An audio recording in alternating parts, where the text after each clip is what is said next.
মুখ্য নির্বাচন কমিশনারকে চিঠি দিয়েছেন মুখ্যমন্ত্রী। অফিসার বদলিতে কমিশনকে স্বেচ্ছাচারী তোপ মমতার। যুক্তরাষ্ট্রীয় কাঠামোয় আঘাতের অভিযোগ। ভোট ঘোষণার রাতেই মুখ্য সচিব, স্বরাষ্ট্র সচিব বদল করে দেয় কমিশন। বদলি ডিজি, এডিজি ও কলকাতার সিপি। রাজ্যের শীর্ষ আধিকারিকদের বদলি নিয়ে প্রশ্ন। আলোচনা ছাড়াই নতুন নিয়োগ নিয়েও সরব হন মমতা বন্দ্যোপাধ্যায়। কমিশনের পদক্ষেপে সংবিধানের স্পিরিট ক্ষুণ্ণ হয়েছে বলেও দাবি মুখ্যমন্ত্রীর।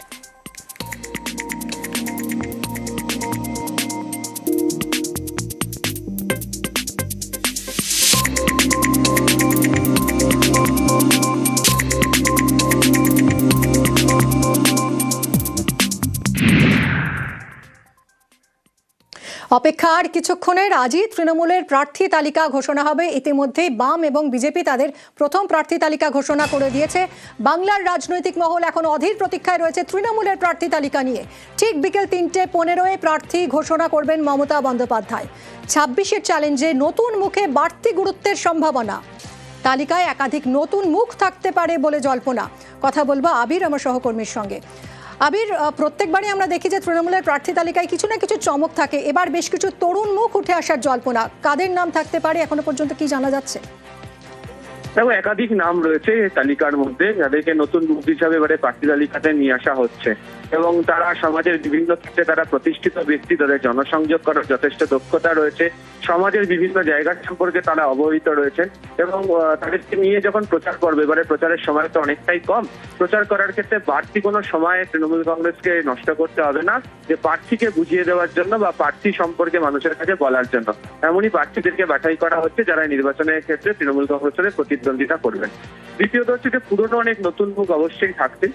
যারা পুরনো মুখ থাকছেন তাদের পারফরমেন্সকে মেপে নেওয়া হয়েছে এবং সংগঠনে কাজ করে থাকা একাধিক নতুন মুখকে নিয়ে আসা হচ্ছে। সাংসদ হিসাবে রয়েছেন এখনো পর্যন্ত তারা 1-2 জন এই প্রার্থী তালিকাতে থাকতে পারেন। এছাড়া আজকে দিনভর একাধিক জায়গাতে তৃণমূল কংগ্রেস একাধিক বিশিষ্টদের যোগদান করিয়েছে, তারাও এই প্রার্থী তালিকাতে স্থান পেতে চলেছেন, এমনটাই তৃণমূল কংগ্রেস সূত্রে খবর।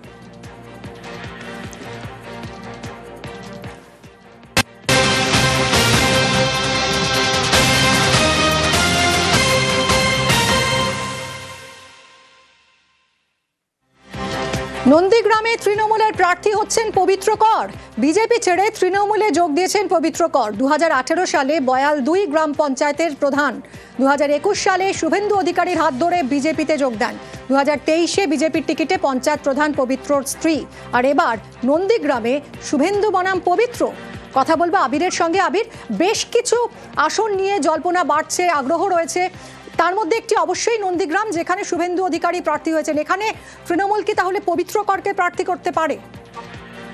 সম্ভাবনা তেমনই মনে হচ্ছে। তার কারণ একেবারে কালীঘাটে অভিষেক বন্দ্যোপাধ্যায়ের অফিসে প্রার্থী তালিকা ঘোষণার কয়েক ঘন্টা আগে তাকে যেভাবে যোগদান করানো হলো এবং অভিষেক নিজে যোগদান করালেন, তাতে সেই দিকেই পাল্লা ভারী বলে মনে করা হচ্ছে।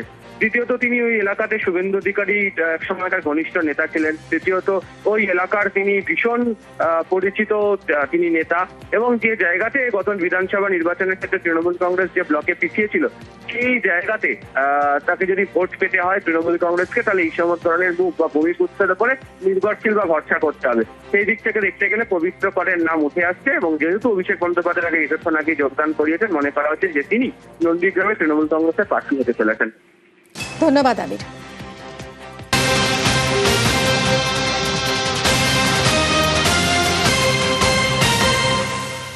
তৃণমূলে যোগ বাবার আলীর। বাবার আলী বিশ্বের সর্বকনিষ্ঠ প্রধান শিক্ষক ছিলেন।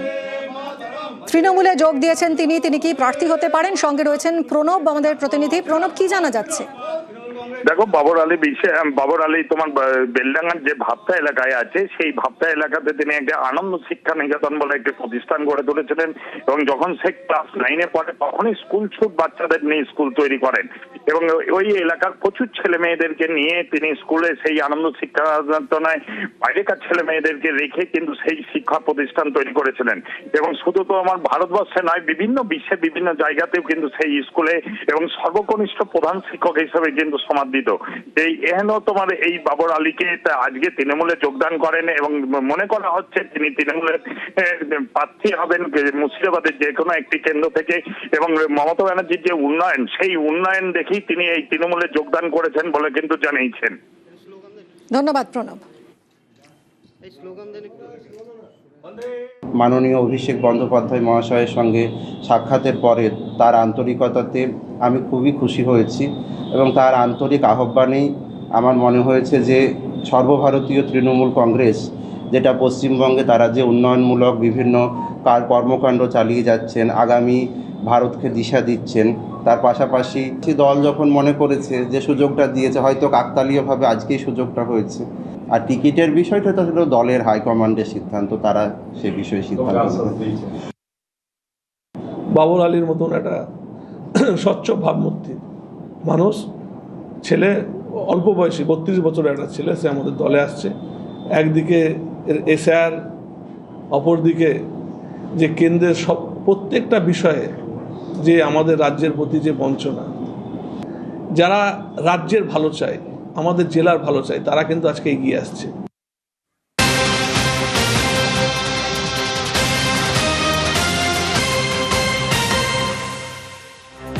তৃণমূলে নতুন মুখ, তৃণমূলে যোগদান ক্রিকেটার শিবশঙ্কর পালের। যোগ দিলেন তফসিলি শিক্ষাবিদ তনুশ্রী হাঁসদা। তৃণমূলে যোগদান শিক্ষাবিদ আব্দুল মতিনের। এতদিন মাঠের লড়াই, যে মাঠে খেলেছি, বাংলার হয়ে খেলেছি, ইন্ডিয়া হয়ে খেলেছি, এভাবে লড়েছি। নতুন শুরু, আমার কাছে অজানা জায়গা। এটা আমি অ্যাজ এ স্পোর্টসম্যান হিসেবেই বলেছি যে খেলা হবে। যেভাবে আমাকে সুযোগটা করে দিয়েছে যে তৃণমূল জয়েন করার জন্য, চেষ্টা করব ভালো কাজ করার।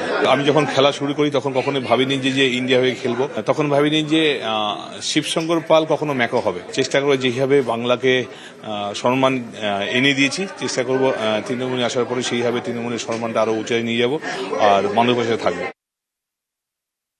মাননীয় মমতা বন্দ্যোপাধ্যায় যেভাবে আদিবাসী সম্প্রদায়ের পাশে থেকেছেন এবং তার উন্নয়ন স্বরূপ যে কাজগুলো রয়েছে, যে কিভাবে আদিবাসী ঐতিহ্য এবং এই উন্নয়নের ধারাকে বলা যেতে পারে প্রবাহিত রাখার প্রচেষ্টা চলছে, তো সেই সুযোগটা আমি আশা করছি এখানে পাবো এবং যে উদ্দেশ্য বা যে আশা নিয়ে আমার উপরে যে বিশ্বাস রাখা হয়েছে, আশা করছি আমি সেই বিশ্বাস রাখতে পারবো, আমি নিরাশ করব না। সাম্প্রদায়িক শক্তি এবং বিচ্ছিন্নতাবাদী শক্তির মোকাবেলায় মমতা ব্যানার্জির যে লড়াই, আমি সেই লড়াইটাকে স্বাগত জানিয়ে আমার এই জায়গায় আসা। আমার জীবনের মাঝ বয়স পেরিয়েও আজকে এই জায়গায় আমাকে এখানে আসতে হলো, কারণ দেশের বিবাদ বিসম্বাদ বিভাজন যে কঠিন জায়গায় পৌঁছে গেছে, এর বিরুদ্ধে যদি আমরা লড়াই করতে না পারি, তাহলে আমার মনে হয়েছে দেশের প্রতি যে দায়িত্ব আমার ছিল সেই দায়িত্ব পালন করা হবে না। তো তারা যদি আমার দ্বারাতে কিছু কাজ করিয়ে নিতে পারেন তাহলে আমি সার্থক হব। ভবানীপুর এবং নন্দীগ্রাম দুই কেন্দ্রে বিজেপির প্রার্থী শুভেন্দু অধিকারী। দিলীপ ঘোষ ফিরে পেলেন তাঁর পুরনো আসন খড়গপুর সদর। 11টি জেতা আসনে মুখ বদল।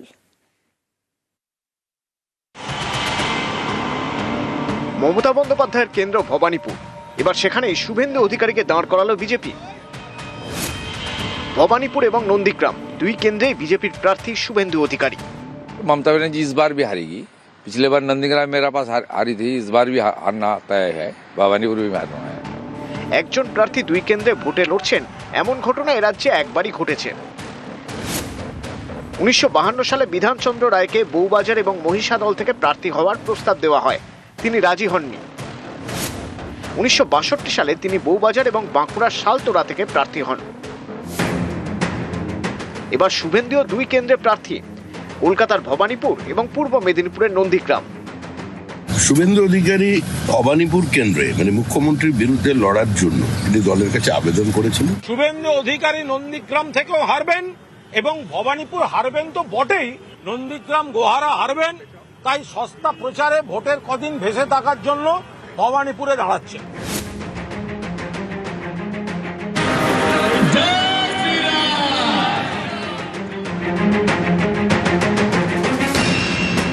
শ্রমিক ভট্টাচার্য রাজ্য সভাপতি হওয়ার পরেই পুরনোদের গুরুত্ব দেওয়ার বার্তা দেন। আবার ময়দানে নিয়ে আসেন দিলীপ ঘোষকে, যার হাত ধরে 19-এ বিজেপি 2 থেকে 18 হয়েছিল আর 21-এ 3 থেকে 77। 24-এর লোকসভা ভোটে মেদিনীপুর থেকে লড়তে চেয়েছিলেন দিলীপ, কিন্তু দল তাকে দাঁড় করায় বর্ধমান দুর্গাপুরে। কিন্তু এবার দিলীপ ফিরলেন নিজের আসনে। 2016 সালে যে খড়গপুর সদরে জিতে প্রথমবার বিধায়ক হয়েছিলেন, সেই আসন থেকে এবার ফের লড়বেন দিলীপ ঘোষ। 21-এ এই খড়গপুর সদরে জিতেছিলেন বিজেপির হিরণ চট্টোপাধ্যায়, এবার সেখানে দিলীপ ঘোষ। দিলীপ ফর্মে ফিরেছেন, তাকেও ফেরানো হলো তার পুরনো আসনে। তো জেতার জন্যই লড়বো, পছন্দের আসন। আমরা টার্গেট রেখেছি খড়গপুরের ঐতিহাসিক 1 লক্ষ ভোট বিজেপিকে পেতে হবে। বিজেপির লড়াই বিজেপির সঙ্গে, টার্গেটটাকে বাড়িয়ে মার্জিনটাকে বাড়াবো। সাহিত্য সম্রাট বঙ্কিমচন্দ্র চট্টোপাধ্যায় জন্ম উত্তর 24 পরগনার নৈহাটিতে। সেই নৈহাটি থেকে বিজেপি প্রার্থী করেছে সুমিত্র চট্টোপাধ্যায়কে, যিনি বঙ্কিমচন্দ্র চট্টোপাধ্যায়ের নাতি। সম্প্রতি সংসদে বঙ্কিমচন্দ্র চট্টোপাধ্যায়কে প্রধানমন্ত্রী যেভাবে সম্বোধন করেন, তাতে বিতর্ক তৈরি হয়। আসরে নামে তৃণমূল, এবার বঙ্কিমচন্দ্রের নাতিকে প্রার্থী করল পদ্ম শিবির। সোমবার প্রথম দফার প্রার্থী তালিকা প্রকাশ করেছে বিজেপি। 144 আসনে প্রার্থীর নাম ঘোষণা করা হয়েছে। এই 144 আসনের মধ্যে প্রথম দফায় ভোট 100 আসনে, দ্বিতীয় দফায় 44 আসনে। এই 144 আসনের মধ্যে 2021 সালে 51টি আসন জিতেছিল বিজেপি। এর মধ্যে 40 আসনে প্রার্থী বদল করা হয়নি।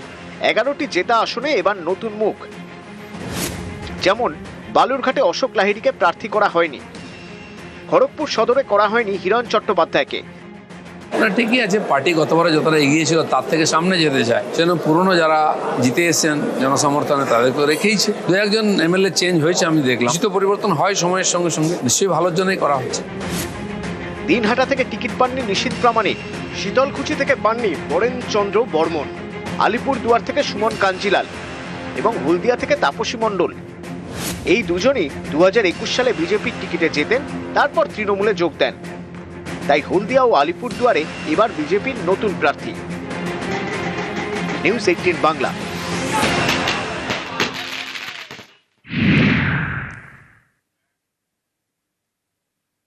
ফের খড়গপুরে পদ্মপ্রার্থী দিলীপ ঘোষ। পুরনো আসনে ফের ভোট প্রচারের প্রস্তুতি। গত ভোটে আসন বদল হলেও লাগাতার যাতায়াত। খড়গপুরে জেতার বিষয়ে আত্মবিশ্বাসী দিলীপ।